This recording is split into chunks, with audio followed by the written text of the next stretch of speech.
Next question, this question is not to be solve, क्योंकि solve करने से कुछ है नहीं.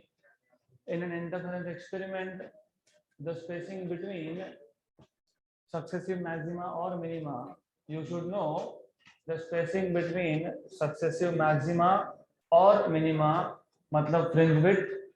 You should know the spacing between successive maxima और minima मतलब fringe width. तो fringe width का फॉर्मूला आपको पता होगा ही, lambda D by D, option number B.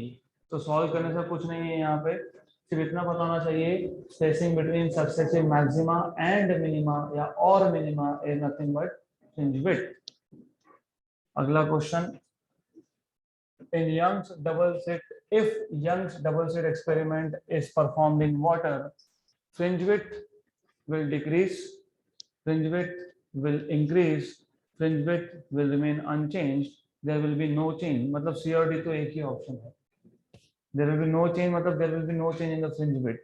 तो ऑप्शन A और B में से एक आएगा बेसिकली, क्योंकि CET में मल्टीपल करेक्ट होते नहीं है. तो क्वेश्चन ऐसा है, अगर हमने यंग्स डबल स्लिट एक्सपेरिमेंट को वाटर में परफॉर्म किया, you should remember in Young's double slit experiment you have two slits, you have a screen. अगर आपको याद होगा, याद होना चाहिए, स्लिट टू स्लिट का डिस्टेंस कितना है d, तो this distance is d, this distance is capital D. अब मैंने इसको एयर में रखा या फिर मैंने इसको वाटर में रखा, तो definitely you know small d या कैपिटल D ये तो चेंज होने वाले नहीं है. So even if you keep whole setup in water, क्योंकि ऐसा बोला है, if the Young's double slit experiment is performed in water, तो small d और capital D they are not going to change. और आपको पूछा है fringe width के साथ क्या होगा, तो you must know fringe width beta is equal to lambda capital D by small d. Capital D और small d तो change होने नहीं वाले, मतलब fringe width is proportional to lambda, beta is proportional to lambda since capital D and small d are constants.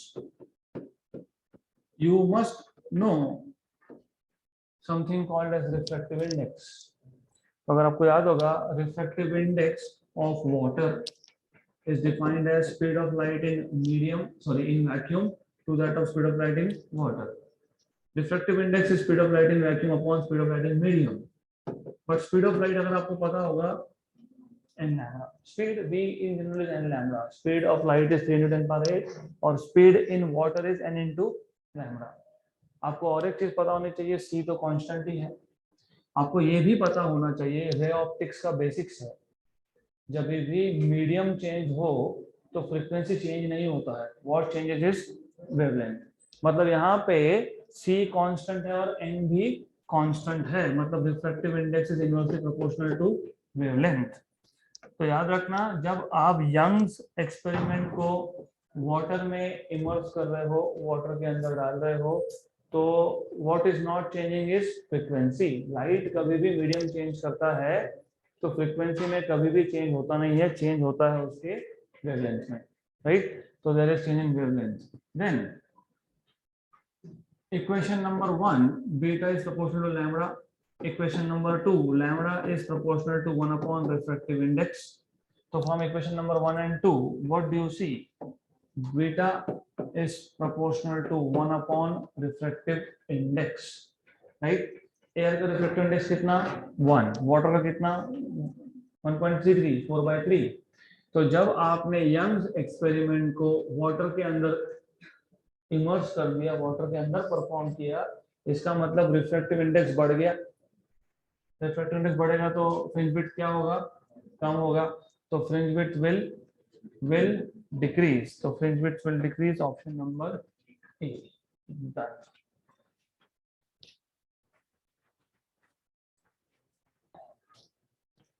Let us move to next question.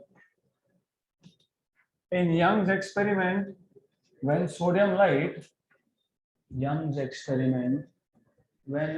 light of wavelength 5893 angstrom is used, then 62 fringes are seen in the field of wave.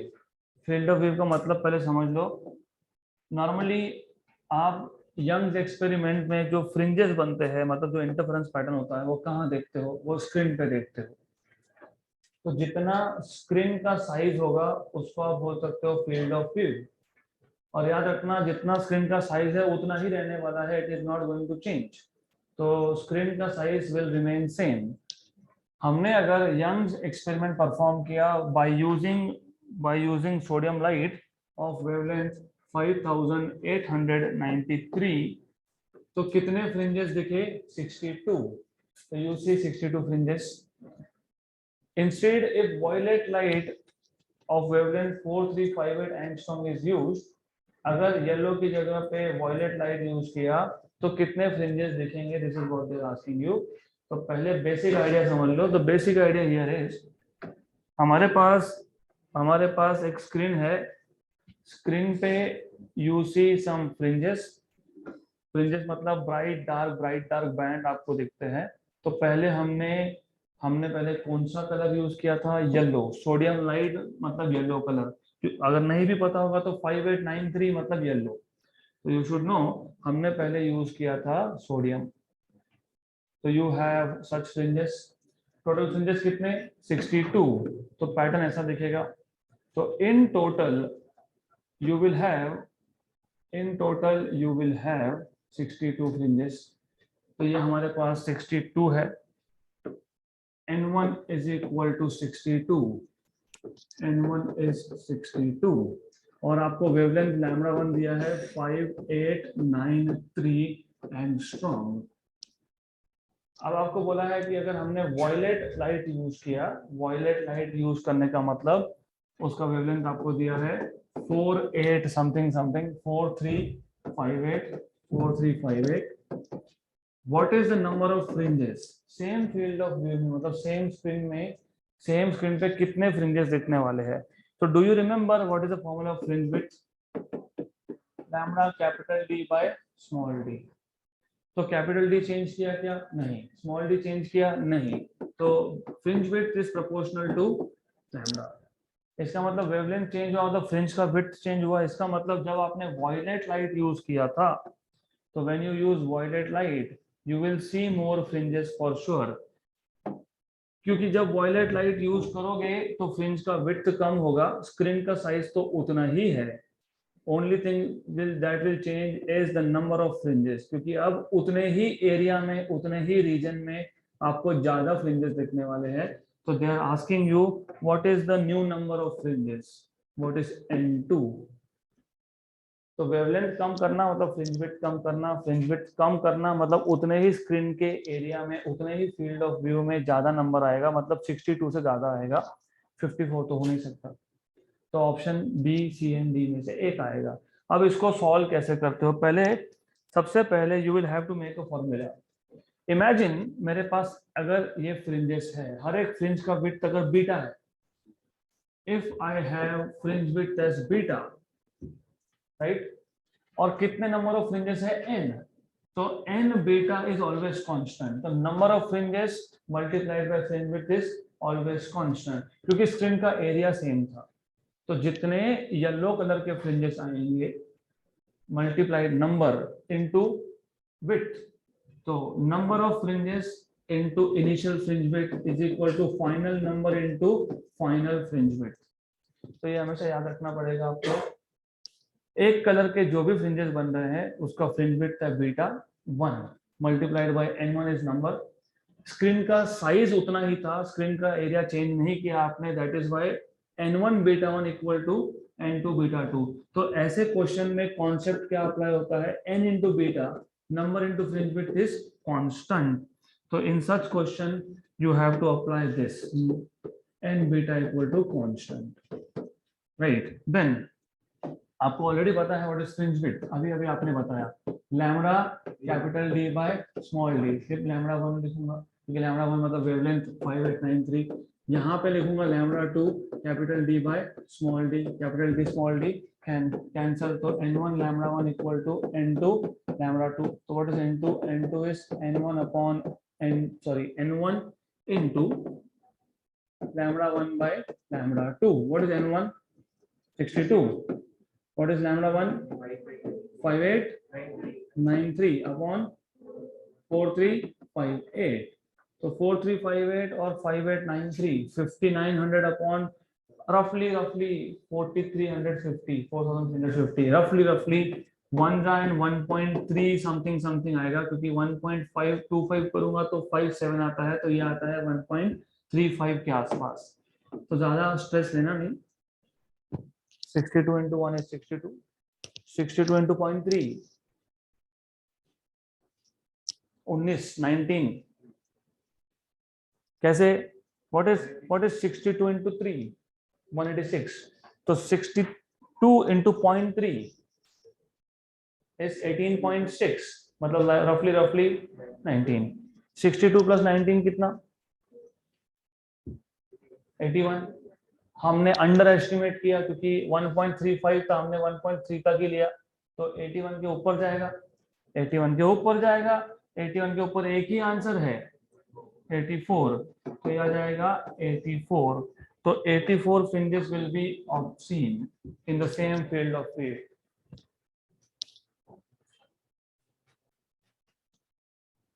Next question.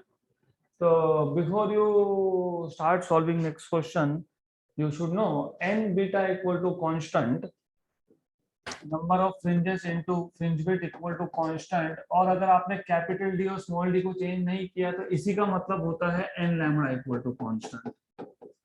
Condition है कि आपने capital D और small D को change नहीं किया, तो instead of writing n beta you can directly write down n lambda equal to constant, तो directly solve हो जाता n1 lambda 1 equal to n2 lambda 2। तो such tricks you have to always remember. Change किया था क्या हमने, नहीं, हमको क्या बोला है, सिर्फ चेंज क्या किया आपने, wavelength. Did you change capital D, no. Did you change small D, no. तो directly n1 lambda 1 equal to n2 lambda 2, तो स्ट्रेट अवे 3 स्टेप में आंसर आ जाएगा। Next question, the path difference produced by two waves is 3.75 micrometre and the wavelength of light is 5000 angstrom. The point is uncertain, dark, partially bright और bright। पहली बात तो ये दो ऑप्शन हो नहीं सकते, it will be either dark और bright। तो ऐसे केसेस में you should remember path difference, अगर n लैम्डा हुआ तो bright, अगर path difference 2m minus 1 lambda by 2 हुआ तो डार्क। इन शॉर्ट, अगर आप फॉर्मूला को देख रहे हो अच्छे से तो समझ में आएगा, डेल्टा बाय लैम्डा अगर ये इंटीजर हुआ तो ब्राइट, डेल्टा बाय लैम्डा अगर ये इंटीजर बाय 2 मतलब 15/2 9/2 ऐसा कुछ हुआ तो then it will be dark. तो जब भी पूछा हो पॉइंट ब्राइट है या पॉइंट डार्क है तो क्या फाइंड करना, रेशो किसका, डेल्टा बाय लैम्डा का। तो डेल्टा बाय लैम्डा का रेशो फाइंड कर लो। अगर डायरेक्टली इंटीजर आया तो ब्राइट, अगर इंटीजर नहीं आया तो कौन, डार्क। तो find out what is delta by lambda. What is delta, 3.75 micrometre, 3.75 micro मतलब 10⁻⁶, 5000 एंगस्ट्रॉम मतलब 5 × 10⁻⁷।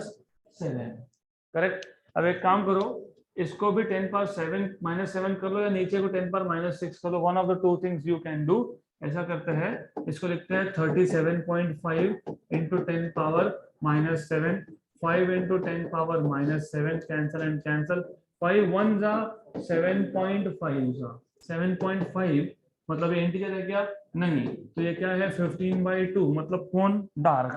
तो point is dark.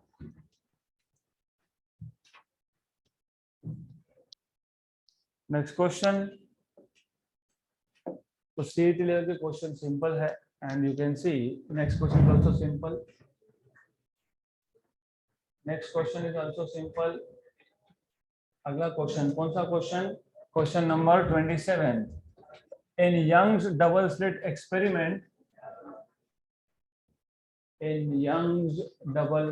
experiment, the distance between the slits is 1 mm. Distance between the slits मतलब कौन सा parameter, small D. Small D कितना दिया है 1 mm और आंसर भी किसमें है mm में। तो देखेंगे बाद में 10⁻³ मीटर। स्क्रीन और स्लिट का डिस्टेंस कितना दिया है 25। स्क्रीन इज 25 सेंटीमीटर अवे, मतलब कैपिटल डी इज 25 सेंटीमीटर, मतलब कितना 25 × 10⁻² metre.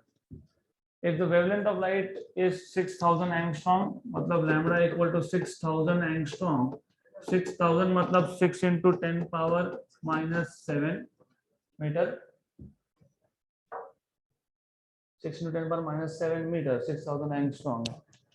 The fringe width of the screen is, अभी ऐसे क्वेश्चन में why do they give you such question is because you can get some marks अगर formula पता है तो, और उसमें भी टाइम बचता है। What is fringe width? Lambda d by d. What is lambda? 6 × 10⁻⁷. What is d? 25 × 10⁻². What is this? This is only 10⁻³ 25 6 150. Option number ए खत्म, क्योंकि 1 और 5 देखना चाहिए। तो this is how you can solve this question. यही आएगा, करके देखो। 10⁻⁷ और -2 कितना -9, और 10⁻³ ऊपर आके प्लस हो जाएगा तो कितना -6। 10⁻⁶ के 3 माइनस 10⁻³ इसको दे दिया तो कितना 150। यहाँ कितना बचा -3, मतलब ये mm में कन्वर्ट करोगे तो कितना आएगा 0.150 mm। Option number A. Next question.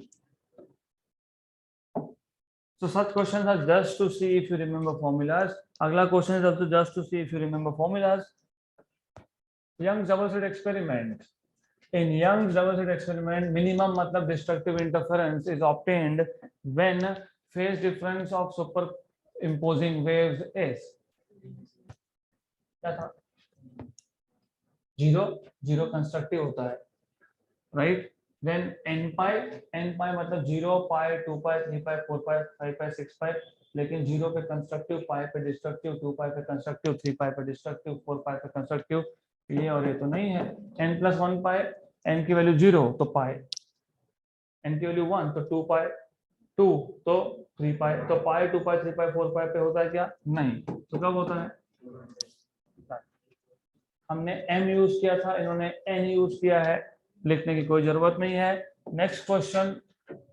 In Young's double slit experiment, if होना चाहिए, if Young's double slit experiment is carried out with light of wavelength lambda 5000 angstrom, the distance between the slits is 0.2 mm and screen is 2 meter away. The central maximum is at n equal to 0. जानबूझ के central maximum बोला है आपको। Central maximum ये diffraction है क्या? नहीं। ये कौन है? यंग्स डबल स्लिट एक्सपेरिमेंट, मतलब कौन सा? इंटरफेरेंस। तो जानबूझ के बोला आपको सेंट्रल मैक्सिमा, मतलब आप कंफ्यूज हो जाओ और यहाँ पे डिफ्रैक्शन के कॉन्सेप्ट अप्लाई कर दो, दैट इज व्हाई। तो कंफ्यूज होना नहीं, क्योंकि यंग्स डबल स्लिट एक्सपेरिमेंट है, इंटरफेरेंस का एक्सपेरिमेंट होता है, डिफ्रैक्शन का नहीं।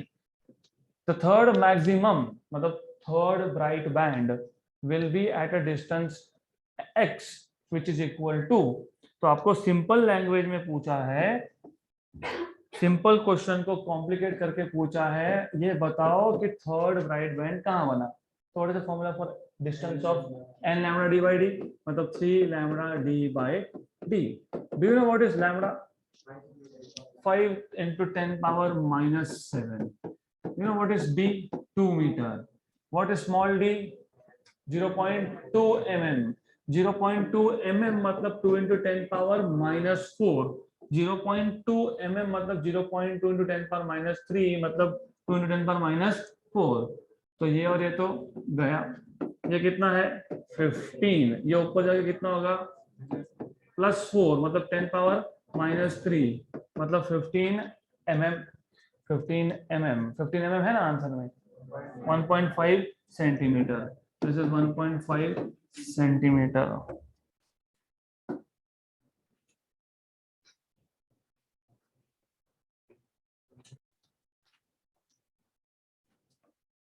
Next question. So what is the position of distance of mth dark band? 2m - 1 lambda d by 2d. Next question. The ratio of amplitude of wave is 2:1. Then the ratio of maximum and minimum intensity is. अब ये question भी simple है. I am going to tell you shortcut formula. पहले तो मुझे बताओ maximum intensity का formula क्या था. नहीं, इन टर्म्स ऑफ एम्पलीट्यूड, क्योंकि एम्पलीट्यूड का रेशियो दिया है A1 plus A2 bracket square. Minimum का कितना था? A1 minus A2 bracket square. आपको ये लिखना नहीं है क्योंकि क्वेश्चन हम इसको सिंप्लीफाई करने वाले हैं. What is Imax by I mean? Ratio क्या आएगा? A1 plus A2 upon A1 minus A2 whole square. इसमें से A2 कॉमन निकाल के कैंसिल कर देना, क्योंकि कॉमन निकाल के कैंसिल करोगे तो A1 by A2 plus 1 upon A2 into A1 by A2 minus 1 whole square. अगर आपको थ्योरी पार्ट याद है तो A1 बाई A2 को हम लिखते हैं R, और हम बोलते हैं R इज एम्पलीट्यूड रेशो. तो Imax by I mean is R plus 1, मतलब एम्पलीट्यूड का रेशो प्लस 1 अपॉन एम्पलीट्यूड का रेशो माइनस 1 का स्क्वायर. तो थ्योरी अगर याद होगा, जो याद होना चाहिए, मतलब आपका सॉल्यूशन यहाँ से स्टार्ट हो रहा है इन रियलिटी. तो R plus 1 upon R minus 1, what is amplitude ratio? 2. तो 2 प्लस 1 कितना? 3, क्योंकि ये 2 है ना. तो यहाँ पे इसको लिखोगे, you will write it like 2 plus 1 upon 2 minus 1, 3 का स्क्वायर और 1 का स्क्वायर. 9:1. 9:1 option number A. तो solution is not this, solution is only this.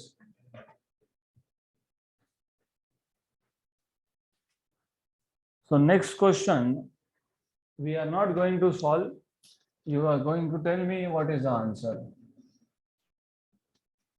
Ratio of amplitude of two waves is 4:3. मतलब R is 4/3. Maximum to minimum 4/3 plus 1 upon 4/3 minus 1 का square. What is 4/3 plus 1? 7/3. What is 4/3 minus 1? 1/3.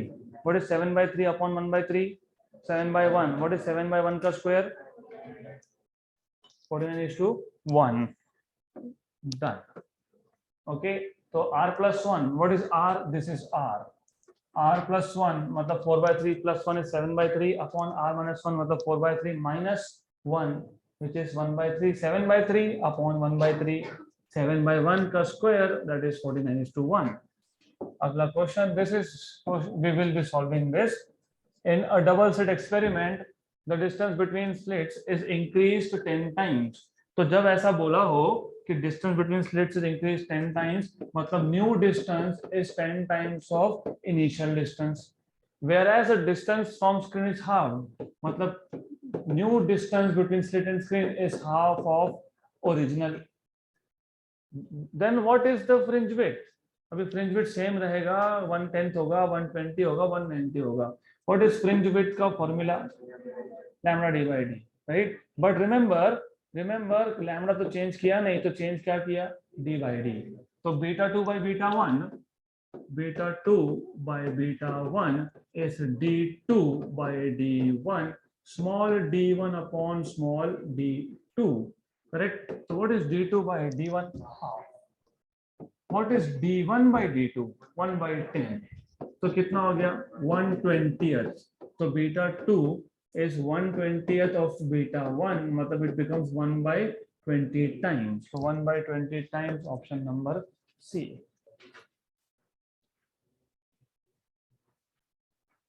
Next question. So we will start with some questions other than CET.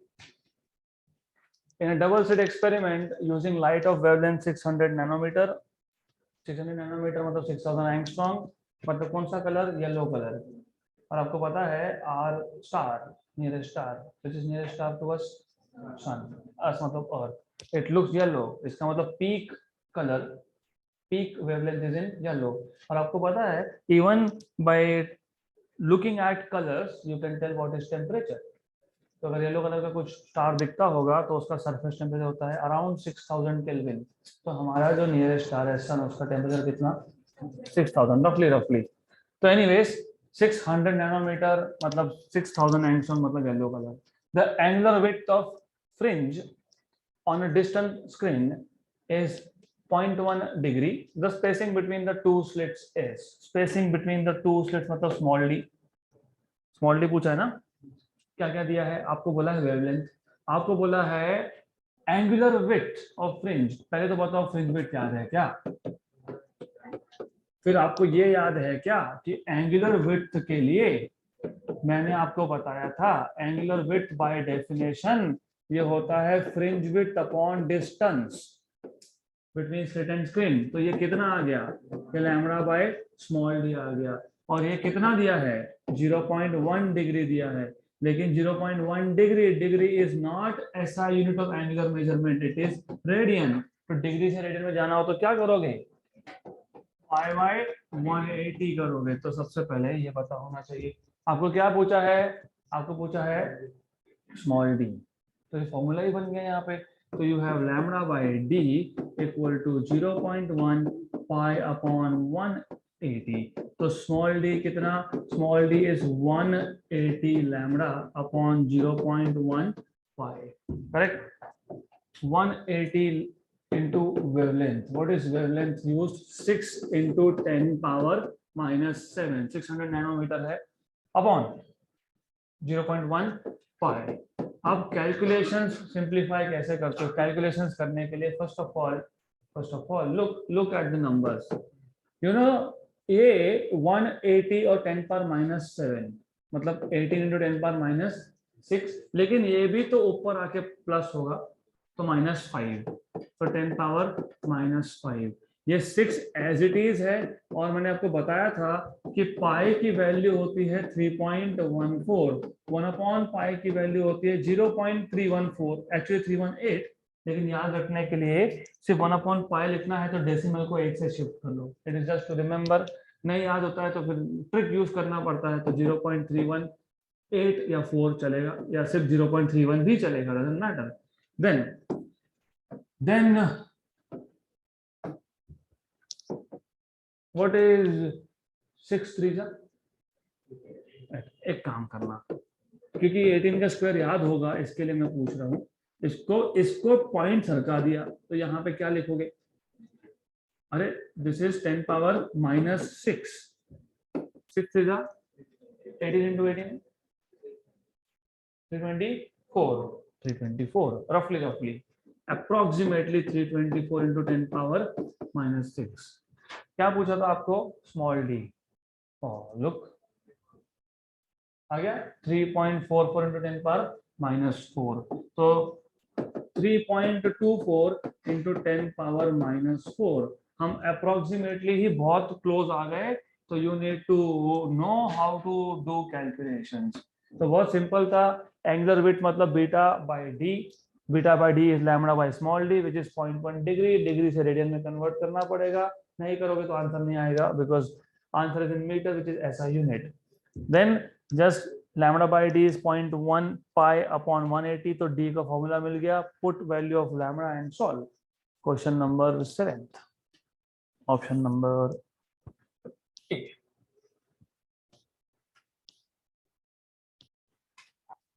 Calculations के लिए as I am telling you, you need to know few basic numbers, जैसे 1 upon pi is 0.318, 1/2 is 0.5, 1/4 is 0.25, 1/8 is 0.125, 1/16 is 0.0625, 1/32 0.03125। तो numbers पता होंगे तो calculations fast होंगे, तो you should know such numbers. अगला question, the fringe width, not fringes width, fringe width. The fringe width in Young's double slit experiment, in Young's double slit interference pattern, is 2.4 into 10 power -4 meter. When red light of wavelength 6400 angstrom is used, how much will it change if blue light of wavelength of wavelength 400 नहीं हो सकता, blue light is 4000 angstrom. 400 मतलब सीधा आपका वो ultraviolet reason में चले गया तो हो नहीं सकता। अल्ट्रावायलेट में गया तो पैटर्न क्या दिखेगा, you can not see ultraviolet, right. तो 4000 ब्लू लाइट होता है इज यूज्ड। तो आपको पूछा हाउ मच चेंज, आपको न्यू फ्रिंज विड्थ नहीं पूछा, आपको पूछा है व्हाट इज द चेंज। तो सबसे पहले ये बताओ फ्रिंज विड्थ पहले केस में ज्यादा होगा कि दूसरे केस में ज्यादा होगा? फ्रिंज विड्थ का फॉर्मूला याद है? यस। तो व्हाट इज फ्रिंज विड्थ का formula? Lambda D by D, correct. मतलब fringe width is proportional to wavelength. तो वेवलेंथ ज्यादा तो फ्रिंज विड्थ ज्यादा। तो पहले केस में वेवलेंथ कितना था 6400, दूसरे में कितना है? हाँ, तो फिर पहले का फ्रिंज विड्थ ज्यादा होगा ना, दूसरे का कहां से हो गया, राइट। तो beta is proportional to lambda. Problem क्या है, हमको पूछा है चेंज। चेंज मतलब आपको पूछा है व्हाट इज डेल्टा बीटा, मतलब बीटा 1 माइनस बीटा 2। अब प्रॉब्लम ये है कि आपको कैपिटल डी और स्मॉल डी दिया ही नहीं है। दिया है क्या? दिया है? नहीं, कहाँ दिया है? ये तो फ्रिंज विड्थ है ना, फ्रिंज विड्थ बताया है। Do you know what is capital D by small D? तो या फिर पहले केस में आपको बीटा की वैल्यू दी है, ये ना बीटा का वैल्यू कितना दिया है 2.4 इंटू 10 पावर -4, और आपको वेवलेंथ भी बताया है। तो from first case you should first find out, from first case you should first find out what is capital D by small d। या तो capital D by small D find करो, but remember it will waste your time. तो एक काम करेंगे, छोटा सा एक फंडा है, सिंपल ट्रिक। तो that is why keep on telling you, you have to find out tricks for yourself, खुद को करना पड़ता है ये। Beta is proportional to lambda, हमने कैपिटल डी और स्मॉल डी तो वैसे भी चेंज नहीं किया। तो can you write down here, proportionality है ना, तो प्रोपोर्शनलिटी है तो एक काम करो, beta 2 upon beta 1 will be lambda 2 upon lambda 1। तो एक काम करेंगे, पता क्या है हमको? बीटा 1, बीटा 1 पता है, तो बीटा 1 को निकाल लिया common, 1 minus beta 2 upon beta 1, correct. Beta 1 की वैल्यू कितनी? 2.4 into 10 power -4, 1 minus, but beta 2 by beta 1 is nothing but lambda 2 by lambda 1। तो ज्यादा फास्ट हुआ क्योंकि मुझे कैपिटल डी और स्मॉल डी फाइंड करना ही नहीं पड़ा। 1 minus what is lambda 2? 4000 angstrom. तो एंगस्ट्रॉम ऊपर एंगस्ट्रॉम नीचे, तो do not convert, cancel and cancel. What is 40 by 64? 4 10 जा, 4 16 जा, 8 5 जा, 8 5 जा, 8 8 जा। What is 1 minus 5 by 8? 3 by 8। तो ये आ जाएगा 2.4 into 10 power -4, how much? 3 by 8, 3 by 8। Do you know this is 1 za and this is 0.3 za? Do you know this is 0.9 into 10 power -4? 0.9 into 10 power -4, option number B. तो हर बार capital D by small D पता होना ही चाहिए, ऐसा नहीं है, पर आपको प्रोपोर्शनलिटीज पता होने चाहिए। Beta is proportional to lambda, तो हमने सिंपल सा ट्रिक यूज किया। पे अटेंशन हियर, हमारा डिफॉल्ट माइंडसेट क्या होता है? चेंज मतलब इनिशियल माइनस फाइनल। तो पहले फाइनल फाइंड करेंगे, फिर फाइनल फाइंड करोगे तो बोलोगे डी बाई डी नहीं है, तो पहले इसको फाइंड करेंगे। But why directly initial minus final?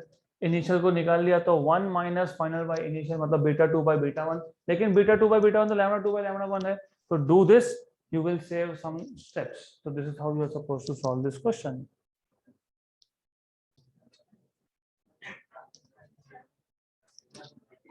अगला question, two light waves superimposing at the midpoint of the screen। देखो दो लाइट वेव्स है, two light waves which are superimposing at the midpoint of the screen are coming from coherent sources of light with phase difference 3 pi radian. Their amplitudes are 1 centimeter each. The resultant amplitude at the given point will be। Normally आपको पता है, normally you know centre of the screen मतलब mid point of the screen normally is bright मतलब constructive, लेकिन यहाँ पे थोड़ा problem ये है, उन्होंने बोला है फेज डिफरेंस कितना है 3 पाई। नॉर्मली फेज डिफरेंस कितना होता है सेंटर पे 0, यहाँ पे कितना है 3 पाई, तो चेक करना पड़ेगा। और एम्पलीट्यूड दोनों का कितना है 1 सेंटीमीटर। तो resultant intensity, resultant amplitude, do you remember resultant amplitude R is under root of a1 square plus a2 square plus 2a1 a2 cos of phase difference phi. a1 is 1 centimeter to centimeter doesn't matter, 1 square is 1 plus 1 square is 1 plus 2 into 1 cos of 3 pi. What is cos of 3 pi? Minus 1. So 1 plus 1 is 2. Cos 3 pi is minus 1. Minus 1 into 2 is minus 2. Under root of 0 is 0. So resultant is 0. Option number D.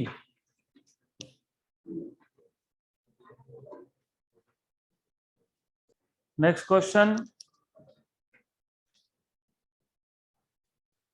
Light from two coherent sources of the same amplitude A and wavelength lambda illuminate the screen. The intensity of central maximum is IO. If the source were incoherent, the intensity at the same point will be. बहुत important question है, सिर्फ एक word का मतलब समझा तो question solve. हमारे पास दो सोर्सेस है कोहेरेंट। कोहेरेंट सोर्सेस का मतलब क्या होता है? They have same frequency and they have same phase. Phase difference is 0, right?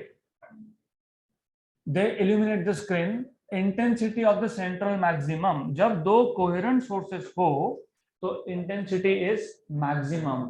क्यों? क्योंकि ब्राइट बनता है। और अगर आपको याद होगा, मैं वापस डिराइव नहीं करने वाला हूं क्योंकि आपको याद होना चाहिए, जब दो सोर्सेस का एम्पलीट्यूड सेम मतलब इंटेंसिटी सेम मतलब रिजल्टेंट इंटेंसिटी का फॉर्मूला होना चाहिए 4i cos square phi by 2. Good. This is only when I1 is equal to I2, and I1 is equal to I2 is only when if A1 is equal to A2.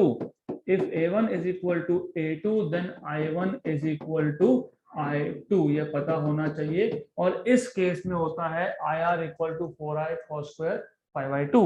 अब case one में आपको बोला है coherent sources, और coherent sources में intensity कितना है I0, I suffix O, right? तो कोहेरेंट सोर्स का मतलब भी समझ लो, फेज डिफरेंस कितना 0।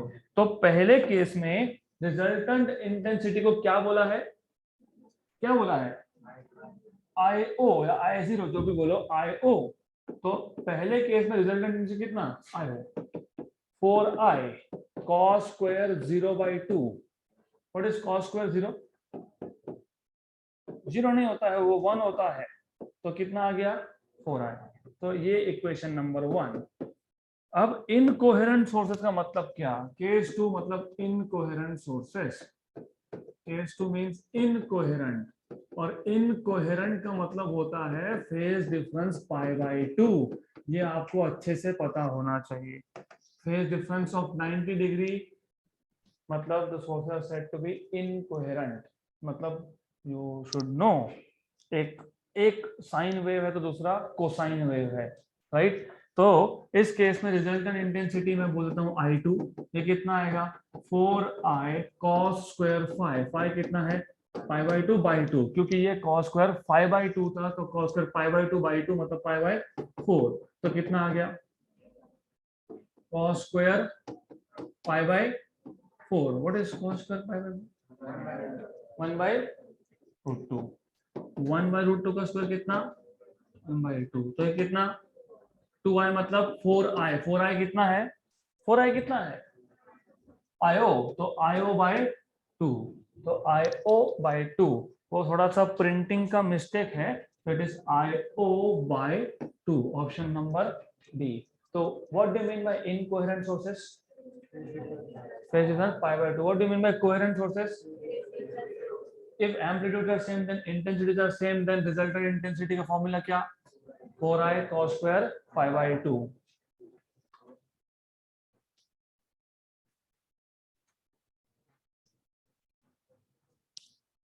Next question. तो if you have understood how to solve such questions, तो आगे भी ऐसे क्वेश्चंस आएंगे. You must remember the method of solving. अगला क्वेश्चन.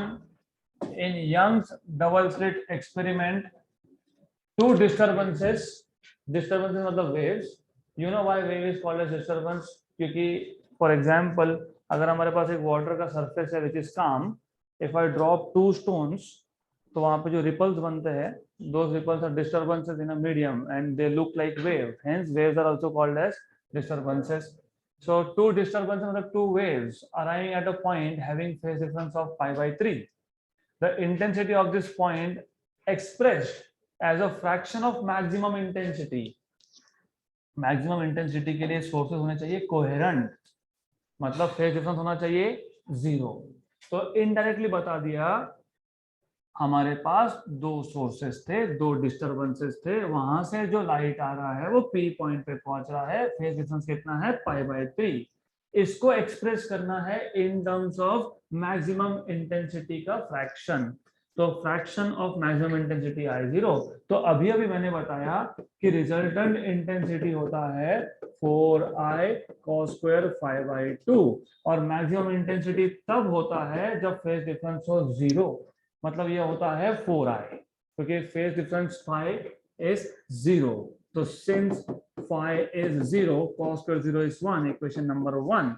सेकेंड केस में रिजल्टेंट इंटेंसिटी जो होगा I2 वो आएगा 4I cos square, what is phi? Pi by 3/2. What is pi by 3/2? Pi by 6. What is pi by 6? 30 degree. What is cos of 30 degree?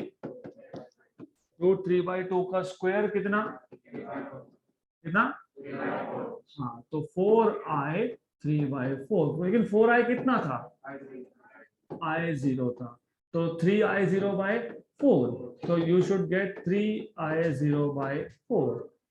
Option number D.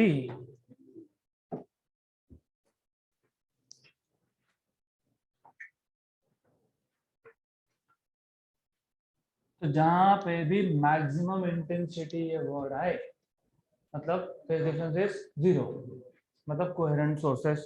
और ऊपर से इस question में आपको बोला है टू डिस्टरबेंसेस, आपको इंडिविजुअल वेव्स के बारे में कुछ नहीं बताया. इसका मतलब समझ लेना दोनों का इंटेंसिटी सेम था, मतलब I1 इक्वल टू I2 था. That is why you can directly use this formula 4I cos square 5/2. Next question. Two monochromatic light waves of amplitude 3A and 2A interfering at a point having phase difference of 60 degree. The intensity at that point will be proportional to. बहुत simple है.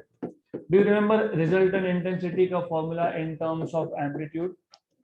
A1 square plus A2 square plus 2A1 A2 cos of phi. सही है, क्योंकि under root लोगे तो ये बन जाएगा एम्पलीट्यूड. अगर याद होगा amplitude R is equal to under root of A1 square plus A2 square plus 2A1 A2 cos of phi. Right.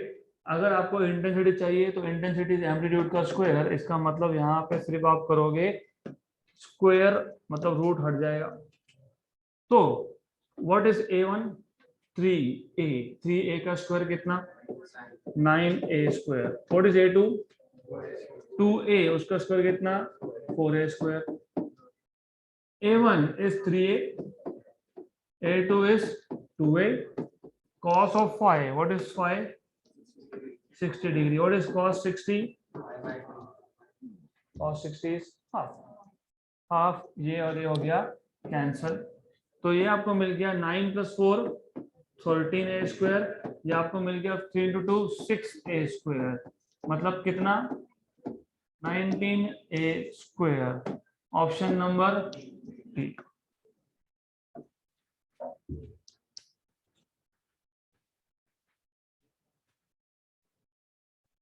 अगला क्वेश्चन. This is good. तो ध्यान देना, this is JEE and NEET का मतलब आ सकता है ऐसा क्वेश्चन, रियली गुड, सिंपल है बट थोड़ा सा कॉन्सेप्चुअल है। Two source of light of wavelength 2500 angstrom and 3500 angstrom are used in Young double slit experiment simultaneously. Which order of fringes of two wavelength patterns coincide? Which order of fringes coincide? ऐसा है, हमारे पास एक screen है, same screen, उसी screen पे आप दो interference pattern produce कर रहे हो, एक का वेवलेंथ है 2500 एंगस्ट्रॉम का, दूसरा का है 3500 का। तो यू शुड नो ऑब्वियसली जिसका वेवलेंथ कम है उसका फ्रिंज विड्थ भी कम है। तो हमारे पास दो अलग अलग पैटर्न्स होंगे, imagine this is centre of the screen. तो आपको ऑलरेडी पता है सेंटर ऑफ द स्क्रीन पे दोनों पैटर्न्स का क्या बनेगा, कंस्ट्रक्टिव। तो पहले का भी कंस्ट्रक्टिव और दूसरे का भी constructive centre of the screen पे। तो definitely centre of the screen छोड़ के ही बात करेंगे यहाँ पे। तो you have two patterns, one is belonging to 2500 angstrom का वेवलेंथ, तो दिस इज 2500 एंगस्ट्रॉम, क्योंकि 2500 एंगस्ट्रॉम मतलब वेवलेंथ कम तो फ्रिंज विड्थ भी कम, दूसरा 3500। अब होगा क्या, now what you will have is this, यहाँ पे फ्रिंज विड्थ कम होने की वजह से इन अ गिवन एरिया यहाँ पे ज्यादा फ्रिंजेस एडजस्ट होंगे, so you will have more fringes here, and not to worry, and here in this case ऐसा एक पैटर्न मिलने वाला है हमको। then on the other side you get to see something like this। अब ऐसा है, कहीं ना कहीं पे somewhere bright will coincide with bright, somewhere bright will exactly coincide with bright। for example यहाँ पे एक दिखा दिया मैंने, तो there is exact overlapping bright of one and bright of other। अब आप बोलोगे आपको कैसे पता bright and bright, हम इन्होंने मेंशन तो नहीं किया ना, इन्होंने कहीं भी बोला है क्या ब्राइट ओवरलैप हो रहा है या डार्क हो रहा है, सिर्फ कोइंसाइड बोला है। Which order of fringes of two wavelength patterns coincide, कहीं पे भी बोला है क्या कि ब्राइट होना चाहिए डार्क होना चाहिए, फिर हम ब्राइट क्यों ले रहे हैं, हमको दिखता क्या है, हाँ तो जनरल थिंग। तो you should know logically speaking, हमको जो पैटर्न दिखता है हमको दिखता ब्राइट है, डार्क तो दिखेगा नहीं ना, देयर इज नो लाइट। तो एग्जैक्ट कोइंसाइड हम अज्यूम करेंगे ब्राइट का। अगर ऐसा है तो what is the condition for constructive interference and lambda. और एक चीज याद रखना, इमेजिन इसका n2 नंबर का फ्रिंज इसके n1 नंबर के फ्रिंज के साथ ओवरलैप हो गया। 2500 एंगस्ट्रॉम का n1 नंबर का फ्रिंज और 3500 एंगस्ट्रॉम का n2 नंबर का फ्रिंज हो गया कोइंसाइड। पार्ट डिफरेंस दोनों में सेम था, क्यों सेम था, क्योंकि हमने एक्सपेरिमेंटल सेटअप सेम ही रखा है, मतलब दो स्लिट का डिस्टेंस सेम था, स्लिट टू स्लिट का डिस्टेंस भी सेम था, मतलब path difference Δ1 is equal to Δ2, तो n1 λ1 equal to n2 λ2। अब सिर्फ इतना समझना है आपको, अगर आप ऑप्शन देखोगे तो 3 5 7 5 5 5 5 एंड 5, मैंने आपको पहले ही बता दिया कि दोनों पैटर्न में वेवलेंथ अलग होने की वजह से दोनों का फ्रिंज का विड्थ अलग है। तो जिसका फ्रिंज का विड्थ कम है उसके ज्यादा नंबर होंगे, जिसका फ्रिंज का विड्थ ज्यादा है उसका कम नंबर होगा, मतलब फिफ्थ एंड फिफ्थ तो कोइंसाइड होगा ही नहीं। तो you have two options 7 and 5, क्योंकि जिसका कम वेवलेंथ है उसके ज्यादा फ्रिंजेस, जिसका ज्यादा वेवलेंथ उसके कम फ्रिंजेस। तो पहला होना चाहिए ज्यादा, दूसरा होना चाहिए कम। तो this is how you solve orally, only by conceptual understanding. तो बहुत इंपॉर्टेंट है ये, विदाउट एनी फॉर्मूला। देखो कॉम्पिटिटिव एग्जाम्स में जरूरी नहीं है आपको हर बार फॉर्मूला पता होना चाहिए, कॉन्सेप्ट पता है तो भी आंसर आ गया, क्योंकि पहले सोर्स का वेवलेंथ कितना था, कम, तो उसके ज्यादा फ्रिंजेस आएंगे। दूसरे सोर्स का वेवलेंथ था ज्यादा तो उसके कम फ्रिंजेस आएंगे, या फिर सॉल्व भी कर लो, सॉल्व भी कर सकते हो। अब आपको कम से कम तो इतना पता है ना कि दो दो का डिफरेंस है, दो दो का डिफरेंस है। अगर मैं n1 मैं n मानता हूं, n1 ज्यादा आएगा, ज्यादा ज्यादा आएगा ना n1 is greater than n2, तो n2 जो होगा ये n-2 होगा।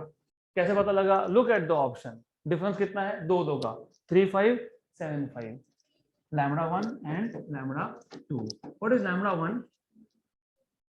कितना? 2500। What is λ2? 3500, right? Good. This is 5 and this is 7। तो 5n equal to 7n minus 14, तो ये आ जाएगा आपका 7n minus 5n equal to 14। तो इसको सॉल्व करोगे तो n इक्वल टू 7, तो n equal to 7, n equal to 7 मतलब n किसको बोला था? n1 को बोला था, तो पहले कितने आ गए? 7। n2 क्या था? n माइनस 2 था, तो 7 माइनस 2 कितना? 5। तो सॉल्व करना तो सॉल्व भी होता है, सॉल्व नहीं करना है तो लॉजिकली भी इसका आंसर आएगा ऑप्शन नंबर बी।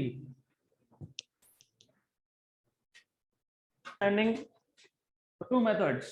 नंबर एक आपको ये पता होना चाहिए, वेवलेंथ कम तो फ्रिंज विड्थ कम, फ्रिंज विड्थ जिसका कम गिवन रीजन में उसके ज्यादा फ्रिंजेस होंगे, और जिसका फ्रिंज विड्थ ज्यादा होगा उसके गिवन रीजन में कम होंगे। तो n1 ग्रेटर देन n2 होगा, तो n1 7 n2 5। Next question, in double slit experiment the distance between the slits is d, the screen is at a distance capital D from the slits, if a bright fringe is formed opposite to one of the slits। मैंने ये कल ही solve करके दिया था, कल नहीं परसों। I told you general formula, अगर याद होगा, it is do not remember, कोई प्रॉब्लम नहीं है। लुक, हमारे पास एक स्क्रीन है, ये स्क्रीन का सेंटर है, देन हमारे पास दो स्लिट्स थे, एक स्लिट के एग्जैक्ट अपोजिट साइड पे, in front of it you have which, क्या बोला है यहाँ पे? Bright fringe. कौन सा bright fringe? nth bright fringe. तो ये nth ब्राइट फ्रिंज है, और आपको पता है nth ब्राइट फ्रिंज का distance from centre is xn, लेकिन ये डिस्टेंस कितना? ये d, तो ये डिस्टेंस कितना? d/2। तो xn is n lambda d/d, but xn is also equal to d/2। वहां पे हमने डार्क के लिए सॉल्व किया था, यहाँ पे हम ब्राइट के लिए सॉल्व कर रहे हैं। Therefore d/2 is equal to n lambda d/d। आपको फाइंड क्या करना है? क्या फाइंड करना है? ऑर्डर मतलब n, तो n फाइंड करना है, हो गया n find, n equal to d² upon 2 lambda capital D, d² upon 2 lambda capital D, option number D.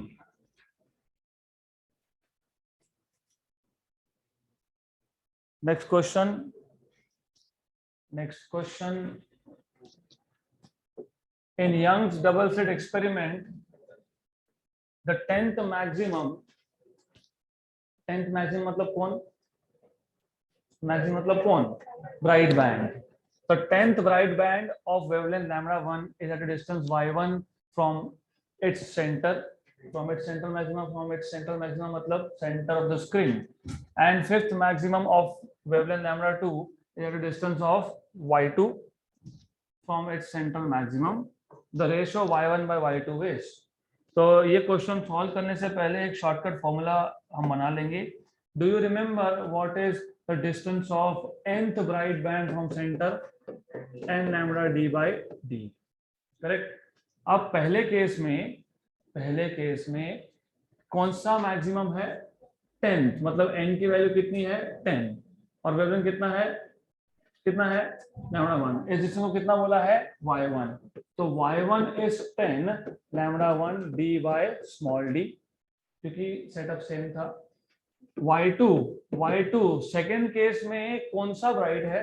5th, तो 5 lambda 2 capital D by small D. आपको रेशो पूछा है y1 बाय y2, तो इन दोनों को डिवाइड कर दो, इन दोनों को डिवाइड कर दोगे तो y1 by y2 equal to 10 lambda 1 capital D by small D, 10 lambda 1 capital D by small d upon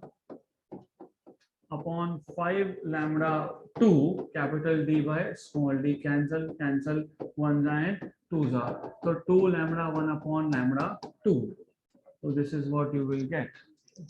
यहाँ पे option number A.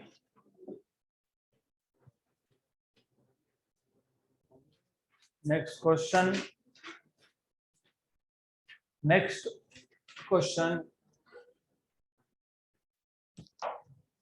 a narrow slit of width